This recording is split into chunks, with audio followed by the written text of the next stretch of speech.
Hello, this is Tony Heller from RealClimateScience.com. In his novel 1984, George Orwell said, "The party told you to reject the evidence of your eyes and ears. It was their final, most essential command." 20 years ago, climate alarmists told us that snowfalls are now just a thing of the past. In 2006, the New York Times announced the endless summer, and they said it goes hand in hand with polar bears dying in the Arctic as the sea ice shrinks. In 2014, the New York Times announced the end of snow. In 2018, the New York Times announced the demise of the Winter Olympics because global warming was going to make it too warm to snow. And this past summer, Bloomberg announced the end of snow one more time.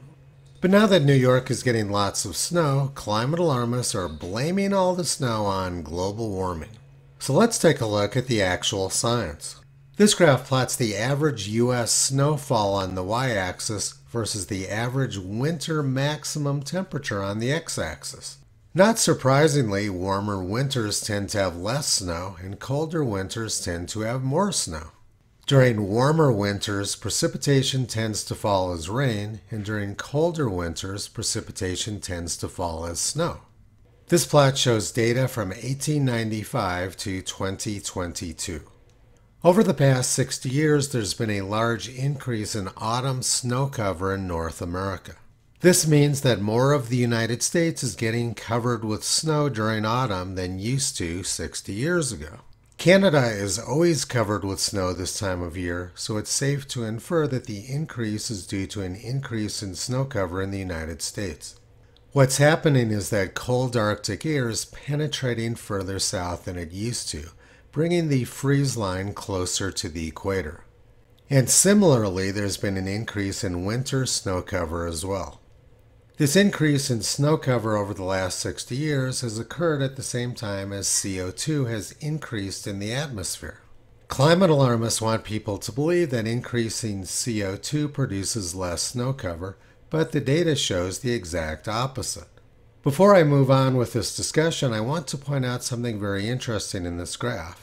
There were two very low years of 1991 and 1992. The eruption of Mount Pinatubo in the Philippines in 1991 put a lot of ash in the air, which blocked sunlight and cooled the oceans.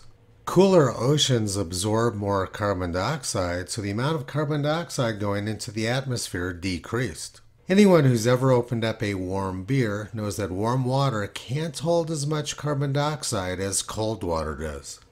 Since then, the amount of carbon dioxide going into the atmosphere every year has sharply increased and will continue to increase despite all the fake climate agreements being made by Western governments.